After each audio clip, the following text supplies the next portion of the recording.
Understanding globalisation BA programme semester 6 political science के ऐसे important question जो आपके एग्जाम्स के पर्पज से बहुत ज्यादा इंपॉर्टेंट है। आज के इस वीडियो में एक एक करके विद आंसर के साथ वो सारे क्वेश्चन बताने वाला हूं मैं। इस वीडियो को आप एंड तक जरूर देखना ताकि एक भी टॉपिक आपका मिस ना हो जाए, तो कहीं आप फेल ना हो। मैं मनीष वर्मा, आप सभी को स्वागत है हमारे टॉपिक में। आगे बढ़ने से पहले एक नजर हम अपने सिलेबस पर डाल लेते हैं। ये रहा हिंदी मीडियम आपके सभी चैप्टर्स और ये रहा इंग्लिश मीडियम में आपके सभी चैप्टर्स। आपके सिलेबस में जो चैप्टर्स दिए गए हैं इनमें से ही सारे क्वेश्चंस आपके एग्जाम्स में आएंगे। और ये जो पूरा सिलेबस है ये है ग्लोबलाइजेशन। आखिर एक देश की जब इकोनॉमी जब दूसरे देश की इकोनॉमी से जुड़ जाती है, इसी को ग्लोबलाइजेशन कहा जाता है। और ये पूरा सिलेबस इसी पे आधारित। मैं क्या करने वाला हूँ, इन सभी चैप्टर से एक एक क्वेश्चन लूंगा ताकि सिलेबस भी कवर हो जाए और चैप्टर भी कवर हो जाए, और साथ ही आपका जो इंपॉर्टेंट क्वेश्चन है आपको ये भी मिल जाए और जो क्वेश्चन आपके एग्जाम में आ जाए। अब हम इस पूरे सिलेबस से एक एक क्वेश्चन करना स्टार्ट करते हैं। हमारा फर्स्ट क्वेश्चन है 2022 के 12वें WTO मंत्री स्तरीय सम्मेलन में वार्ताकार भू राजनीतिक तनाव के बावजूद प्रबल हुए। यानी कि 2022 में WTO का मंत्री स्तरीय एक बैठक हुआ, और ये बैठक उस टाइम होती है जब दुनिया भर के अंदर तनाव चल रहा होता है। वो तनाव क्यों होता है और उसके बावजूद भी ये बैठक कैसे हो जाती है, आपको ये बताना है। इसके आगे कहा गया आपसे, इस कथन के आलोक में दोहा दौर से लेकर हाल ही में जिनेवा सम्मेलन तक विकासशील देशों के लिए लाभ और हानि का विश्लेषण किया।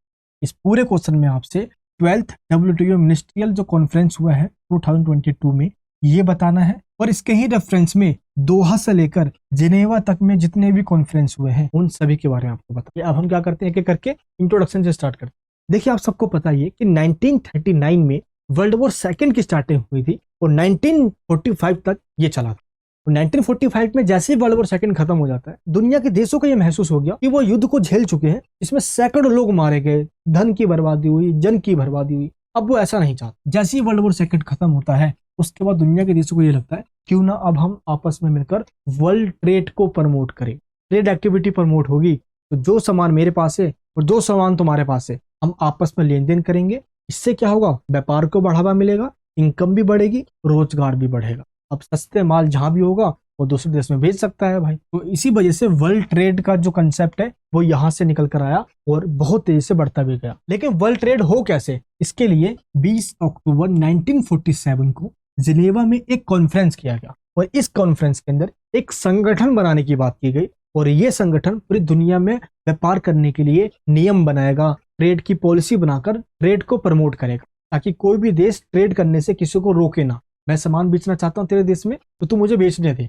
रोक टोक नहीं करेगा। और इस संगठन का नाम था general agreement on trade and tariff, जिसको शॉर्ट फॉर्म में गेट कहा जाता था। और इसको बना तो दिया गया, जो इसको काम दिया गया ये उस काम में पास नहीं हो पाया और फाइनली ये फेल हो गई। और इसके बाद 1 जनवरी 1995 को WTO बनाया गया।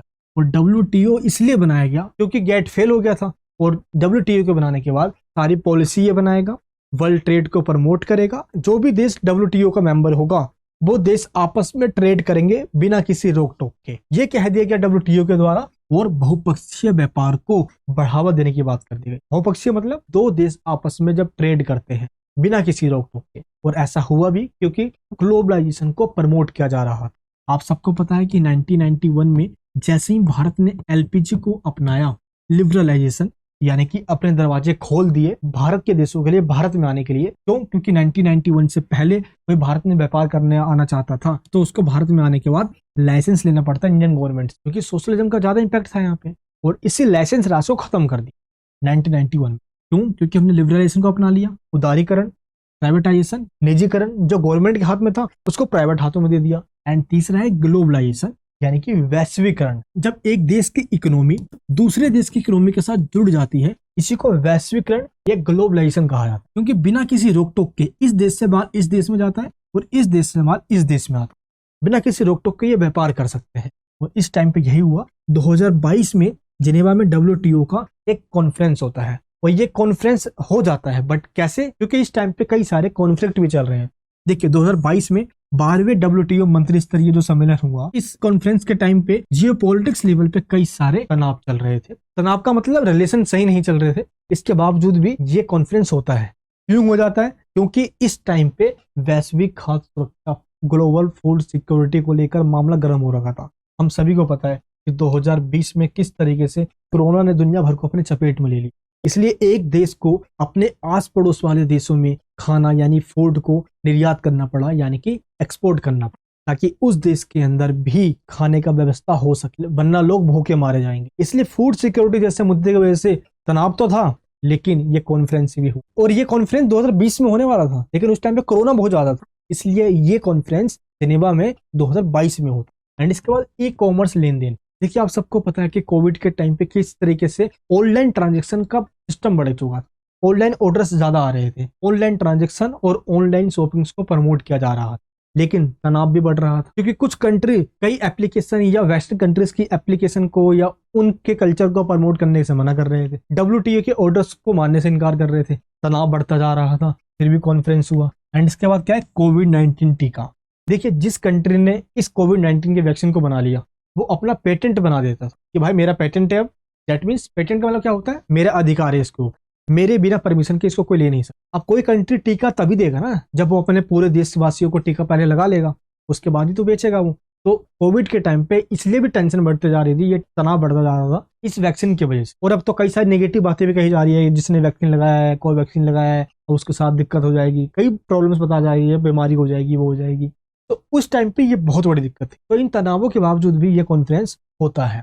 एंड 12वें जिनेवा मंत्री स्तरीय सम्मेलन से संबंधित कई सारे ऐसे पॉइंट्स जो आपको पता होने चाहिए, जैसे जो WTO का जो सम्मेलन हुआ जिनेवा के अंदर, इस कॉन्फ्रेंस को 2020 में ही होने वाला था, लेकिन 2022 में जाके ये हुआ कोविड के वजह से। और इस टाइम पे 164 कंट्रीज ने इसमें पार्टिसिपेट किया, और 164 कंट्रीज ने सबने मिलकर एक चीज बोली इस कॉन्फ्रेंस के अंदर, जो कि 2022 में हुई, क्या कि मत्स्य पलायन जैसे मुद्दे को हमें उठाना है।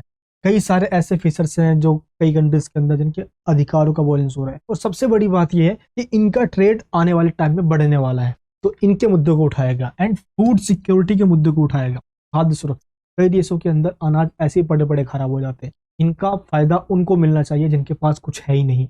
WTO के इस कॉन्फ्रेंस पे इस मुद्दे को उठाया गया। एंड WTO के 164 मेंबर्स ने ये सारी बातें उठाई और इसके अंदर पार्टिसिपेट भी किया। एंड इसके बाद अब आपको ये बताना है कि जो 12वां जो सम्मेलन है दोहा के जो अंदर हुआ, इससे लेकर जिनेवा सम्मेलन तक कौन कौन से कॉन्फ्रेंस हुए हैं और इन कॉन्फ्रेंस में क्या क्या कहा गया है, एक एक करके चलिए आपको मैं इस सारे कॉन्फ्रेंस के बारे में बताता हूँ। जितने भी हमारे कॉन्फ्रेंस हुए हैं उन सभी सम्मेलन को हम एक एक करके पॉइंट्स में समझेंगे। जैसे कि सबसे पहला हमारा सम्मेलन है दोहा सम्मेलन, जो कि 2001 में हुआ था। इस तरफ हिंदी मीडियम में और हमारे नोट्स इस तरफ इंग्लिश मीडियम में होते, तो जो हिंदी मीडियम वाले वो इस तरफ देखे और इंग्लिश मीडियम वाले स्टूडेंट्स इस तरफ देखते हुए चले। सारे पॉइंट्स सिंपल वे में आपको समझाता हुआ चलूंगा। तो दोहा सम्मेलन जो 2001 में हुआ, ये कब, क्यों और किस लिए होता है, हम ये समझते हैं। देखिए, दोहा जो दौर है इसकी शुरुआत नवंबर 2001 में होती है, और दोहा कतर की राजधानी है। कतर एक देश है, उसकी कैपिटल है दोहा। और यहाँ पे ये जो WTO का सम्मेलन हुआ है, ये क्यों हुआ है, इसमें किस चीज के ऊपर बात की गई इस कॉन्फ्रेंस के अंदर, एग्रीकल्चर पे। आखिर हम कृषि में कैसे सुधार कर सकते हैं, क्योंकि आप देखोगे तो विकासशील देशों यानी जो डेवलपिंग कंट्रीज है, उन कंट्रीज के अंदर ज्यादातर किसान है और वो खेती बाड़ी करते हैं, तो अच्छे किस्म के बीज उनको मिले, यानी सीड्स वगैरह मिले, फर्टिलाइजर उनको अच्छे से मिल सके, इन चीजों पे बात की गई। एंड औद्योगिक सीमा शुल्क यानी कि इंडस्ट्रियल कस्टम ड्यूटीज जो लगाया जाता है। अब मान लो कि एक देश का सामान किसी दूसरे देश में जाता है, तो उस पर कस्टम ड्यूटीज लगाई जाती है, यानी कि बॉर्डर पे टैक्स लगाया जाता है। और इसी टैक्स को कम से कम करने के लिए बात कही गई। अगर टैक्स कम से कम रखा जाएगा तो जिस देश में माल जा रहा है ये माल और ज्यादा जाएगा, यानी कि व्यापार आसानी से हो पाएगा। नेक्स्ट कहा गया डिस्क्रिमिनेशन नहीं होना चाहिए किसी भी कंट्रीज के साथ। अब डेवलप्ड कंट्री क्या करती है, डेवलपिंग कंट्रीज के मार्केट में जाती है और अपने अकॉर्डिंग वो पॉलिसी बनवाती है सरकार से, क्योंकि सरकार को भी टैक्स देती है। तो ऐसा कुछ ना हो, बाहर की MNC आके किसी और देश में जाएगी और अपना दबदबा बनाएगी, तो जाहिर सी बात है कि डेवलपिंग कंट्रीज के लोग और वहाँ की सरकार इसी वजह से इसका क्रिटिसाइज करेंगे। तो इन्हीं सॉल्यूशन की बात कही गई दोहा कॉन्फ्रेंस के अंदर। और दोहा कॉन्फ्रेंस में ये भी कहा गया कि डेवलपिंग कंट्रीज के लिए जो व्यापार के नियम बनाए जाते हैं, डेवलपिंग कंट्रीज के साथ कैसे ट्रेड करना है, किन सामानों को लेना है, कितने दाम में लेना है, इसके लिए एक फेयर तरीके से पॉलिसी बनानी है। और ये पॉलिसी बिल्कुल फेयर तरीके से बननी चाहिए, पॉलिसी फेयर तरीके से भी बनी। तो ये सारी बात कही गई दोहा कॉन्फ्रेंस में। इसके बाद है कैनकून सम्मेलन, जो कि 2003 में हुई। अब कैनकून कॉन्फ्रेंस क्या है इसके बारे में जानते हैं। देखिए, WTO यानी कि वर्ल्ड ट्रेड ऑर्गेनाइजेशन, जिसको 1 जनवरी 1995 को बनाया गया था। WTO को पहले गेट नाम से जाना जाता था। तो WTO जब ये बना 1995 में, अब हुआ क्या, 146 मेंबर के साथ अमेरिका के मैक्सिको में एक जगह का नाम है कैनकून। कैनकून में 10 से 15 सितंबर के बीच 2003 में एक कॉन्फ्रेंस होता है और ये कॉन्फ्रेंस कैनकून में होता है, इसलिए इसको कैनकून सम्मेलन कहा जाता है। अब ये कॉन्फ्रेंस क्यों और किस लिए होता है? ये कॉन्फ्रेंस इसलिए होता है WTO देशों के साथ ये जो टकराव बन रहे हैं विकसित और विकासशील देशों के बीच, अब जैसे ब्रिटेन है, अमेरिका है, फ्रांस है, जर्मनी है, स्पेन है, पुर्तगाल है, अब ये डेवलप कंट्री क्या करते हैं, कनाडा वगैरह, ये डेवलपिंग कंट्रीज पे अपनी पॉलिसी को थोप देते हैं कि देखो भाई हम डेवलप कंट्री हैं, हम जैसा कहेंगे वैसा होने वाला है। इसी टकराव को लेकर ये कॉन्फ्रेंस रखा गया ताकि जो टकराव है या डिस्प्यूट्स है इनको खत्म किया जा सके। इसका एक मकसद ये भी था कि जो पहले दोहा कॉन्फ्रेंस किया गया था 2001 में, उस कॉन्फ्रेंस में जो बातें कही गई थी, जो काम करने के लिए कहा गया था, जैसे कि एग्रीकल्चर पे, इंडस्ट्रियल कस्टम ड्यूटी पे जो डिस्क्रिमिनेशन वाली पॉलिसी बनाई रही थी, ये जो काम कहा गया था कि ये काम करेंगे हम, तो वो सारे काम हुए हैं या नहीं हुए, तो उन कामों का इंस्पेक्शन डेट में जांच करना भी इसका एक टॉपिक बनाएगा, जो कि कैनकून में ये कॉन्फ्रेंस हुआ। तो इन सभी मुद्दों पे बात की गई। नेक्स्ट पॉइंट क्या है, बाली पैकेज 2013। अब यह है बाली कॉन्फ्रेंस, जिसको बाली पैकेज भी कहते हैं। अब ये बाली कॉन्फ्रेंस कब हुआ? देखिए 3 से लेकर 7 दिसंबर 2013 के बीच में बाली, जो कि इंडोनेशिया का ही एक सिटी है, यहाँ पे WTO का एक बैठक होता है, मीटिंग होती है, और इसका मेन ऑब्जेक्टिव क्या था, ट्रेड एक्टिविटीज में जो भी बैरियर्स आ रहे हैं या जो बाधाएं आ रही है, उन बाधाओं को कम करना है। अब मान लो अगर कोई कंट्री A कंट्री B के साथ ट्रेड करना चाहता है तो वो आराम से कर सके, इसके बीच में कोई बाधा ना है। अब मान लो कि कंट्री A कुछ ऐसा रूल बना दे कि B इसके साथ ट्रेड ना कर पाए, या कंट्री B कोई ऐसा रूल बना दे कि कंट्री A को ट्रेड करने में दिक्कत हो, तो जो भी WTO का मेंबर है वो बिना किसी बैरियर या बिना किसी रेस्ट्रिक्शन के वो ट्रेड कर सके। ये मुद्दा रखा गया बाली कॉन्फ्रेंस के अंदर। और इसमें यह भी कहा गया कि डेवलपिंग कंट्रीज के ऊपर जो डेवलप्ड कंट्री है अपने प्रोविजन को, अपने पॉलिसियों को थोपे ना, ये सारी बात कही गई। देखिए भारत भी WTO का मेंबर है और भारत भी खुलकर चाइनीज माल को अपोज नहीं कर सकता। आपने देखा भी होगा दिवाली या अलग अलग फेस्टिवल के टाइम पे हम चाइनीज माल का बहिष्कार करते हैं कि हमें चाइनीज प्रोडक्ट्स को यूज नहीं करना चाहिए, हमें उन्हीं प्रोडक्ट्स को यूज करना चाहिए जो इंडिया में बना हुआ है। लेकिन प्रधानमंत्री जी कभी सामने आके नहीं बोल सकते खुद से। क्यों नहीं बोल सकते? क्योंकि हम WTO के मेंबर हैं और WTO के मेंबर होने के नाते सभी देशों को व्यापार करना ही होगा बिना किसी रोक टोक। हाँ, लोग अपने लेवल पे बोल सकते हैं कि हाँ चाइनीज माल को मत यूज करो, भाई नेशनलिज्म की भावना है, हम अपने देश का माल यूज करेंगे, लेकिन WTO के मेंबर होने के नाते कोई भी बैरियर ना आए। WTO ये देखता है दुनिया भर के अंदर। तो बाली कॉन्फ्रेंस के अंदर इन सब टॉपिक पे बात हुई। अब नेक्स्ट कॉन्फ्रेंस कौन सा है? जिनेवा, जो कि 12वां सम्मेलन हुआ था WTO का 2022 में। कोविड का टाइम चल रहा था, ये तो अभी हाल फिलहाल की बात है। अब हुआ क्या, WTO का जो 12वां सम्मेलन हुआ था, दुनिया भर के जो ट्रेड मिनिस्टर्स वगैरह होते हैं वो इसमें पार्टिसिपेट भी करते हैं। 12 से लेकर 17 जून 2022 तक ये सम्मेलन चला था, ये कॉन्फ्रेंस हुआ था WTO का, और जिनेवा में ये हुआ। इसका जो लीडरशिप है कजाकिस्तान ने किया। और इस कॉन्फ्रेंस के अंदर दो देशों के बीच में यानी कि मल्टीलेटरल ट्रेडिंग सिस्टम के बारे में बात की गई। और WTO का क्या फ्यूचर है, क्या WTO आने वाले फ्यूचर के अंदर क्या रिलेवेंट है, इसके कामों में हमें कुछ सुधार करना है, सच में WTO जो पॉलिसी बना रहा है या देशों के लिए सही है। तो WTO जो कार्रवाई करता है, जो एक्शन लेता है या जो पॉलिसी बनाता है, इसका लोगों पे या दुनिया के देशों पे क्या इंपैक्ट पड़ रहा है, इन सब टॉपिक के ऊपर बात की गई। तो मेन बात यही की गई कि वर्ल्ड ट्रेड ऑर्गेनाइजेशन का क्या फ्यूचर है, इन सब टॉपिक की बात की गई। नेक्स्ट आपको बताना है कि दोहा दौरे से जिनेवा सम्मेलन तक विकासशील देशों के लिए लाभ और हानि का विषय, यानी कि जितने भी कॉन्फ्रेंस हुए हैं दोहा से लेकर जिनेवा के बीच में, आपको एक एनालिसिस करना है एडवांटेज और डिसएडवांटेज का। क्या सच में फायदा हुआ भी है या नहीं हुआ है। देखिए अगर प्रॉफिट की बात करें, हम एडवांटेज की बात करें, तो व्यापार में सुधार हुआ है, ये मानना पड़ेगा। जो भी बैरियर आया करते थे, बैरियर को खत्म किया गया है। जो नियम बनाए जाते थे, काफी कठोर नियम, ये भी कम हुए हैं। अगर आप देखोगे तो 1991 से पहले भारत के अंदर कोई और देश अगर ट्रेड करने आए या अपनी मेंसी लेकर आए या अपनी कोई कंपनी खोलना चाहे तो इतना आसान नहीं था, क्योंकि भारत के अंदर सोशलिज्म यानी कि समाजवाद, मोस्टली जो इंडस्ट्रीज है ये गवर्नमेंट के पास और लाइसेंस लेना पड़ता था कोई भी फैक्ट्री या इंडस्ट्री खोलने के लिए 1991 से पहले। बट 1991 में सोवियत यूनियन का जैसे डिसइंटीग्रेशन हुआ, हमने क्या किया, LPG को अपना लिया, लिबरलाइजेशन, प्राइवेटाइजेशन और ग्लोबलाइजेशन। यानी अब कोई लाइसेंस है नहीं, भारत के अंदर आओ अपनी कंपनी लगाओ। तो साफ शब्दों में ये पॉलिसी बना दी गई, तो व्यापार में इससे सुधार तो हुआ। नेक्स्ट पॉइंट क्या है, वित्तीय सेवाओं का विकास हुआ, यानी कि development of financial services. Trade में इंप्रूवमेंट हुआ, मार्केट बड़े बड़े खुले, लेकिन अब मार्केट खुले हैं तो इससे पैसे भी तो आएंगे, तो डेवलपिंग कंट्रीज को फाइनेंशियल सपोर्ट मिला। अब डेवलपिंग कंट्रीज में क्या हो रहा है, बड़े बड़े मार्केट खुल रहे थे व्यापार के आने से, या दुनिया के तमाम कंपनीज के डेवलपिंग कंट्रीज में जाने से, जैसे भारत हो गया, मान लो एशियाई कंट्रीज हो गए, या अफ्रीकन कंट्रीज या लैटिन अमेरिकन कंट्रीज, जो ये डेवलपिंग देश। विकासशील देशों का मतलब क्या है, इनका जो फंडामेंटल अभी स्ट्रक्चर है ये उनको ही बिल्ड कर रहे हैं। अब डेवलप्ड कंट्री इसलिए डेवलप्ड है क्योंकि ये सब बिल्ड कर चुके हैं अपने देशों के अंदर, लेकिन अब बाकी डेवलपिंग कंट्रीज के हैं, चाहे हेल्थ हो, एजुकेशन हो, इंडस्ट्री हो, एग्रीकल्चर हो, डिफेंस हो, ये चीजें बिल्ड कर रहे हैं वो। तो डेवलपिंग कंट्रीज में एक फायदा क्या है कि यहाँ पे ज्यादा पॉपुलेशन है, और डेवलप कंट्री क्या करते हैं, यहाँ पे आकर अपनी कंपनी खोल देते हैं। तो डेवलपिंग कंट्रीज को इससे फाइनेंशियल सपोर्ट भी मिलता है। आप देखते भी है मोदी जी कभी अगर बाहर जाते हैं तो FDI के लिए जाते हैं, फॉरेन डायरेक्ट इन्वेस्टमेंट। ज्यादा से ज्यादा अगर FDI भारत में आएगी तो देश की सरकार को टैक्स मिलेगा और देश के लोगों को रोजगार मिलेगा, यानी एम्प्लॉयमेंट मिलेगा। नेक्स्ट क्या है, अनुबंधों की सुविधा सुविधा यानी कि फैसिलिटी ऑफ कॉन्ट्रैक्ट। अगर आप देखोगे तो WTO के द्वारा कॉन्ट्रैक्ट करवाए जाते हैं आपस में, और ये कॉन्ट्रैक्ट इस तरीके से करवाया जाए ताकि किसी को ये ना लगे कि भाई इसको ठग लिया गया है। दैट मींस डेवलप्ड कंट्री और डेवलपिंग कंट्रीज दोनों के लिए पॉलिसी सही हो, किसी पे थोपी ना गई हो, तभी मार्केट का रेगुलेशन सही से हो सकता है। और ये सारी बातें कही गई तो ये पॉजिटिव चीजें हैं। और जो पॉलिसी बनाई गई, ये पॉलिसी ज्यादातर डेवलपिंग कंट्रीज के फेवर में ही बनाई गई, क्योंकि डेवलप्ड कंट्री ऑलरेडी अपना डेवलपमेंट कर चुके हैं। लेकिन इसके कई लॉसेस भी हैं, यानी डिसएडवांटेज भी है। वो क्या क्या है? सबसे पहला तो यही है स्थानीय उत्पादन का नुकसान होना, यानी कि loss of local production. Example के लिए इंडिया को ले लो आप, आपको विदेशी सामान भारत के अंदर आ जाए, गुड्स एंड सर्विसेज, लेकिन जो इंडिया में ही बन रहा है, फिर इसको कौन पूछेगा? अब बाहर से जो सामान आ रहा है, मान लो चाइना का कोई प्रोडक्ट है, ये चटक मटक बहुत होता है, ये दिखने में तो बहुत लुभावने होते हैं, जो लोगों को लालच देते हैं, अरे यार क्या अच्छा लग रहा है। लेकिन आप इसको अभी लोगे तो शाम तक चलेगा। सस्ते होते हैं बट टिकाऊ नहीं होते, लेकिन लोग सस्ते पे मरते हैं, इसलिए ये बिकते भी ज्यादा है। लेकिन जो इंडियन प्रोडक्ट्स है ये इनसे कॉम्पीट नहीं कर पाते, जिस वजह से जो इंडियन व्यापारी हैं, जो भारतीय व्यापारी हैं, इनको नुकसान होता है। नेक्स्ट क्या है? संरक्षित क्षेत्रों की चुनौती है, यानी कि चैलेंजेस ऑफ प्रोटेक्टेड एरियाज। अब इसमें क्या होता है? मान लो कि इंडिया की कोई कंपनी है, इस कंपनी को अगर इंटरनेशनल लेवल पे ट्रेड करना है तो इसको विदेशी कंपनियों से कंपटीशन करना होता है। हमारे देश की कई कंपनी इस लायक भी नहीं है कि इनको फाइनेंशियल सपोर्ट गवर्नमेंट दे या सब्सिडी दे कि वो दुनिया की तमाम कंपनी से भी कॉम्पीट कर सके, बट ऐसा नहीं हो पाता, इसलिए इन कंपनी को नुकसान झेलना पड़ता है। नेक्स्ट क्या? वाणिज्यिक न्याय, यानी कि कॉमर्शियल जस्टिस। देखिए पॉलिसी चाहे जो भी बने, ये समान यानी कि इक्वल राइट्स को देखते हुए बने और सभी को जस्टिस मिले, बट ऐसा क्या होता है? आप खुद सोचिए जरा। WTO या UNO है या सिक्योरिटी काउंसिल है, आप सबने को पता होगा इसके बारे में। 5 जो परमानेंट मेंबर हैं, अमेरिका, ब्रिटेन, फ्रांस, रसिया, चाइना, ये पांचों के पांचों अपनी चलाते आए हैं, और WTO पे उन्हीं का इन्फ्लुएंस है जो ज्यादा फंड देते हैं। और जाहिर सी बात है कि इसमें डेवलप्ड कंट्री शामिल है, और जो डेवलप्ड कंट्री का डेवलपमेंट हुआ है, ये कहीं ना कहीं डेवलपिंग कंट्रीज का एक्सप्लॉयटेशन करके, उनके रिसोर्सेज का यूज करके ही, तो ये आरोप लगते रहते हैं। तो ये इसके कुछ नेगेटिव पॉइंट्स हैं जो आपको बताना है। कंक्लूजन में कहा जा सकता है, अंतरराष्ट्रीय व्यापार यानी कि इंटरनेशनल ट्रेड में तो वृद्धि हुआ है, नो डाउट, यानी कि इसमें ग्रोथ देखा गया है। WTO के द्वारा जो पॉलिसीज बनाया जाता है, इसका मकसद भी यही होता है कि किस तरीके से इंटरनेशनल ट्रेड को प्रमोट किया जाए और हर एक देश अपने दरवाजे को खोले, ताकि दुनिया के तमाम देश जाकर उस देश के अंदर व्यापार भी कर सके। इसके लिए इकोनॉमिक पॉलिसी बनाना होगा, इकोनॉमिक सिस्टम के अंदर रिफॉर्म करना होगा, इंटरनेशनल जो कंपटीशन होता है इसको और प्रमोट करना होगा। क्योंकि कंपटीशन में क्या होता है कि प्रोडक्ट अच्छे बनते हैं, जो अच्छा प्रोडक्ट बनाएगा उसी का चलेगा, तो इसका फायदा भी होता है। आई होप आपको एक क्वेश्चन समझ में आ गया होगा। नेक्स्ट क्वेश्चन है, भूमंडलीय उष्मीकरण और जलवायु परिवर्तन से आप क्या समझते हैं? हाल ही में संपन्न COP22 और इसमें भारत की भूमिका का मूल्यांकन कीजिए। आपको इस पूरे क्वेश्चन में बताना है कि what do you understand by global warming, यानी कि जो वैश्विक तापमान है इसके बारे में चर्चा करनी है। और इसके बाद जलवायु परिवर्तन यानी कि climate change. एवैल्यूएट recently concluded COP, जिसको COP22 भी कहते हैं, इंडियाज रोल इन इट, यानी कि इंडिया का क्या रोल है, COP में क्या कहा गया, किस लिए ये हुआ, ये सब कुछ बताना है। तो हर बार की तरह हम इंट्रोडक्शन से समझते हैं। देखो दुनिया भर के अंदर इन्वायरमेंट की वजह से होने वाले जो डिजास्टर्स है, जैसे क्लाइमेट चेंज हो गया, वैश्विक तापमान जो बढ़ रहा है जिसको ग्लोबल वार्मिंग हम कहते हैं, अब इसका प्रभाव पूरी दुनिया पे पड़ता है। और इसी की चिंता के लिए दुनिया के देश आपस में मिलते हैं एक जगह पे और डिस्कशन करते हैं कैसे इनसे निपटा जाए, क्योंकि ये एक देश का प्रॉब्लम तो है नहीं, तमाम देशों का प्रॉब्लम है। सभी देश मिलकर इन पे चिंता जाहिर करते हैं और इसी चिंता जाहिर करने के तरीके को कॉन्फ्रेंस, अलग अलग मीटिंग्स में करते हैं। और हाल ही में 2022 के अंदर ये मीटिंग होती है जिसको COP यानी कि COP22 कहा जाता है, जिसमें भारत भी शामिल होता है। और इस मीटिंग में क्या डिस्कशन किया गया, जैसे इकोनॉमिक एक्टिविटी की वजह से हम कैसे इन्वायरमेंट पे डिपेंड हो चुके हैं, जिसकी वजह से पेड़ों को काट देना, इन्वायरमेंट को डिसबैलेंस कर देना, वैश्विक तापमान बढ़ना। देखिए हम पेड़ तो काटते हैं, फिर बोलते ठंडा क्यों नहीं है भाई, इतनी गर्मी क्यों हो रही है। आप देखिए दिल्ली या भारत का जो तापमान है इस टाइम पे 50, 55, 60 डिग्री पे जा रहा है। इतनी गर्मी हो रही है भारत के अंदर इस टाइम, दुनिया के तमाम देशों में भी हो रही है। इसका असर सिर्फ भारत में ही नहीं, दुनिया के तमाम भागों में ऐसा हो रहा है। इतनी गर्मी, ठंडे में इतनी ठंडी, ये सिर्फ हो रहा है इन्वायरमेंट के डिसबैलेंस की वजह से, क्लाइमेट चेंज की वजह से। अब ये होता क्यों है, इसके क्या रीजंस होते हैं, इसी पे डिस्कशन करने के लिए ये मीटिंग की जाती है, किस तरीके से इसका सोल्यूशन किया जाए। तो भूमंडलीय उष्मीकरण का मतलब क्या होता है? उष्मीकरण का मतलब मतलब होता है गर्म, तापमान बढ़ता धरती का, उसी को हम ग्लोबल वार्मिंग कहते हैं। तो धरती के तापमान बढ़ने से कई सारी घटनाएं होती है, जैसे सुनामी के आना, और जो समुद्र का पानी का लेवल होता है ये भी बढ़ जाता है, आग लगना, बेवजह आग लग जाती है। तो इसके एक नहीं अनेक घटनाएं हो सकती है। अब इसका इम्पैक्ट लोगों पे ही पड़ता है। आप खुद देखिए इस टाइम पे फ्यूल्स हम जलाते हैं, जीवाश्म ईंधन को हम जलाते हैं, जैसे जो पेट्रोलियम्स वगैरह है उनका यूज करते हैं, हम पेड़ों की कटाई करते हैं, इकोनॉमिक एक्टिविटीज के लिए हम इंडस्ट्रीज लगाते हैं। अब उससे जो भी जहरीले गैसें निकल रही हैं, जो केमिकल्स निकल रहा है, सब समुद्र में जा रहा है। जितने भी हीट निकल रही है, चाहे हम AC यूज कर रहे हैं, अब इनका हीट कहाँ जाएगा, ये हवा में यानी कि इन्वायरमेंट में मिल जाएगा। और यही सारी चीजें ग्लोबल वार्मिंग का रीजन बनता है। आज देखिए ट्रांसपोर्ट, एक घर के अंदर एक नहीं, दो नहीं, 4-4 गाड़ियां हैं, बताइए। ऐसे कई घर हैं, अब किसी घर में एक भी नहीं है। अब जिसके घर में नहीं है उसको झेलना पड़ रहा है, क्योंकि जिसके घर में बहुत ज्यादा गाड़ियां, उनके वजह से इतना ज्यादा पॉल्यूशन है। अब जो वेस्टेज निकल रहा है, अब ये सड़क को भी, इन्वायरमेंट को भी, हमारे पानियों को भी गंदा कर रहा है, चाहे रिवर्स हो गए, पीने का पानी हो गया। अब खेती बाड़ी करने के लिए जो हम पेस्टिसाइड यूज करते हैं, अलग अलग जो कीटनाशक उसमें डालते हैं, हैं केमिकल्स वगैरह, ये मिट्टी की जो उपजाऊ शक्ति है, जो फर्टिलाइजर सिस्टम है, ये खत्म कर देता है। तो एक नहीं अनेक इसके घाटे हैं जिसकी वजह से क्लाइमेट चेंज वगैरह होता है, ग्लोबल वार्मिंग की घटनाएं होती है। अब हम कहते हैं कि भाई ये घटना क्यों हो रही है, भाई इतनी ज्यादा गर्मी क्यों हो रही है, भाई इसका कारण हम खुद हैं, हम खुद ऐसी एक्टिविटी करते हैं। इसलिए लोगों को जागरूक करना जरूरी है, हमें किसी और पे नहीं छोड़ना चाहिए, हमें खुद से जितना हो सके हमें उतना करना चाहिए। जैसे एग्जांपल देता हूँ, हमारे ऑफिस के अंदर जितने भी एम्प्लॉइज काम करते हैं, उन्होंने खुद अपने नाम का एक प्लांट पूरे ऑफिस में लगाया, ताकि उनको ये लगे कि अच्छा ये मैंने लगाया है, ऑफिस का एनवायरमेंट भी सही रहेगा, इससे हमारा एक छोटा सा कंट्रीब्यूशन भी हो जाएगा ग्लोबल वार्मिंग को कम करने में। अब इसका बेशक चाहे बहुत बड़ा फायदा ना हो रहा हो, लेकिन कंट्रीब्यूशन करने से हाँ छोटा सा कह सकते हो कि 1% तो कंट्रीब्यूशन दिया लोगों ने, यही जागरूक हमें और लोगों तक पहुंचाना है। तो लोगों को जागरूक करना जरूरी है। यहाँ पे क्लाइमेट चेंज की जो प्रॉब्लम हो रही है वो इसी वजह से हो रही है। ऐसा तो क्लाइमेट चेंज 1-2 साल में नहीं, ये 20 से 30 सालों में चेंज होता है। बट आज फूड सिक्योरिटी की वजह से देखते हो आप, पानियों के अंदर गंदा पानी जाने की वजह से, केमिकल्स का यूज करने से, पेस्टिसाइड्स का यूज करने से, ग्लोबल वार्मिंग की वजह से क्लाइमेट्स में भी चेंजेस देखे जाते हैं, जिसका नेगेटिव इंपैक्ट लोगों पे पड़ता है। एंड COP22 में क्या कहा गया, भारत की क्या भूमिका है, तो इसके बारे में बात करते हैं। COP22 जो किया गया, ये सिर्फ इसलिए किया गया था कि जो क्लाइमेट चेंज हो रहा है इसका भयानक यानी कि खतरनाक इंपैक्ट लोगों पे पड़ने वाला है, इससे कैसे बचा जाए, और इसीलिए COP22 का मीटिंग किया गया। आप इस इमेज में देख सकते हो, यहाँ पे इसमें समीक्षा की गई थी, यानी कि रिव्यू किया गया कि जो पॉलिसी अभी चल रही है या अब देश ऐसा क्या कर रहे हैं जिसका नेगेटिव इंपैक्ट पड़ रहा है, तो इन सभी चीजों पे रिव्यू किया गया। सस्टेनेबल डेवलपमेंट की बात की गई, यानी कि एक ऐसा डेवलपमेंट, आज जो हम डेवलपमेंट कर रहे हैं, आज जो हम विकास कर रहे हैं, इतना भी हम रिसोर्सेज को यूज ना कर ले ताकि आने वाली जनरेशन के लिए वो खत्म ही हो जाए। आज हम ज्यादा पेट्रोल यूज कर लेंगे तो आने वाली जनरेशन साइकिल पे घूमेगी, पेट्रोल बचेगा ही नहीं भाई। इस तरीके से हम रिसोर्सेज को ज्यादा खराब ना करें, वेस्टेज में इसको बहा ना दे भाई, दोहन ना करें, यानी कि मिसयूज ना करें। तो सस्टेनेबल डेवलपमेंट यानी कि सतत विकास की बात की गई, जो कि क्लाइमेट चेंज के लिए बहुत जरूरी है। और धीमी गति से चलने वाले जो जलवायु परिवर्तन है, माइग्रेशन की प्रॉब्लम है, आज एक देश के अंदर जब भी कोई नेचुरल डिजास्टर आ जाता है तो वो उस देश को छोड़े किसी और देश में चले जाता है, तो माइग्रेशन की प्रॉब्लम है, इससे बहुत बड़ी दिक्कत आती है। एंड आसपास जो लोग रह रहे हैं, सुनामी वगैरह से देख तो कभी कभार बहुत तेज आंधी आती है। क्लाइमेट चेंज की वजह से ऐसी ऐसी घटनाएं हो रही है कि लोगों के घर तक उजड़ जाते हैं, इससे लोग पे इंपैक्ट पड़ता है। इन सभी चीजों पे बात की गई। भारत के अंदर भी कुछ दिन पहले ऐसा हुआ भी था, पूरे भारत के अंदर बहुत भयंकर सी आंधी आई,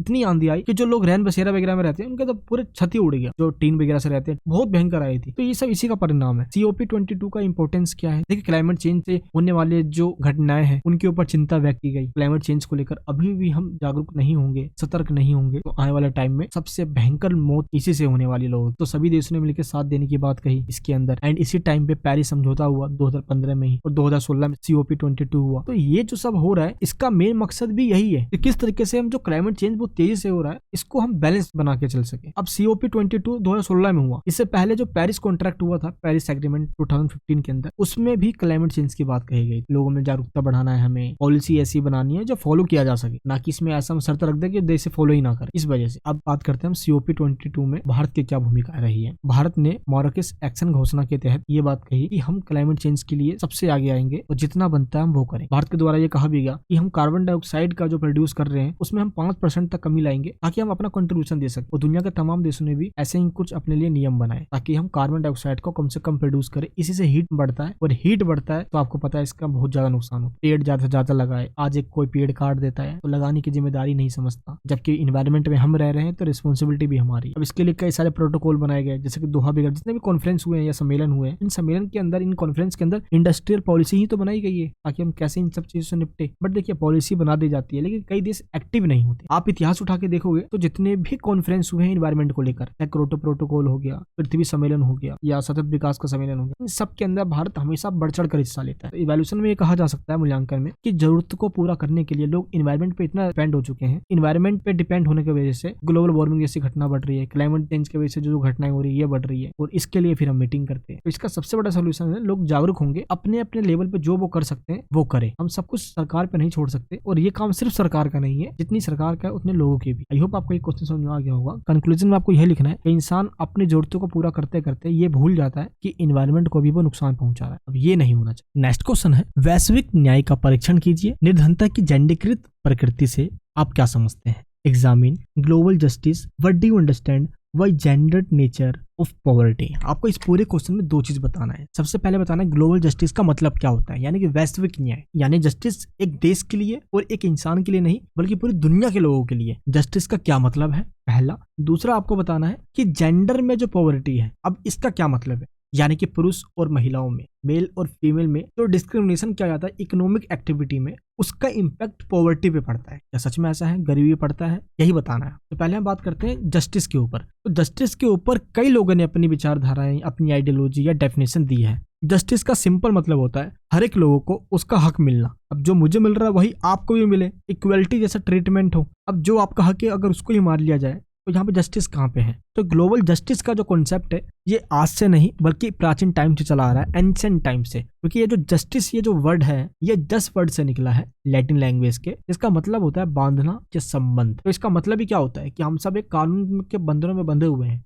कानून है तभी तो जस्टिस है। कानून ना होने के कंडीशन में कोई भी आपके अधिकारों को छीन लेगा, आपके हक को छीन ले। इसलिए प्लेटो यहाँ पे क्या कहता है कि न्याय मानव आत्मा की उचित अवस्था और मानव स्वभाव की प्रकृति का भाग है। यानी justice is a part of the proper state of the human soul, यानी कि ह्यूमन सोल का एक प्रॉपर भाग है ये, and the nature of human nature. अब इसका क्या मतलब है? इसका मतलब ये है कि एक इंसान में जितने भी एलिमेंट्स हैं, यानी कि मान लो उसके पास साहस होता है, यानी कि करेजनेस होता है, उसके पास जस्टिस भी होता है। यानी कि हर एक इंसान को जस्टिस तभी मिलता है जब वो दूसरे के साथ जस्टिस करता है। अब वो दूसरे के साथ गलत कर रहा है और वो इस उम्मीद में रहेगा कि भाई मेरे साथ तो सब कुछ अच्छा हो, बट ऐसा कहां से हो सकता है? प्लेटो ये डिफाइन कर रहा है कि एक इंसान की आत्मा में ही ये होता है ये। नेक्स्ट क्या? एरिस्टोटल। अब एरिस्टोटल क्या कहता है कि न्याय का सरोकार यानी कि न्याय का संबंध मानवीय संबंधों के नियमन से है। यानी कि justice is concern with the regulation of human relation. इंसानों का इंसानों के साथ कैसा रिलेशन है यही बताता है हमें न्याय यानी कि जस्टिस। तो जस्टिस को लेकर कई सारे और भी कॉन्सेप्ट दिए गए हैं, बट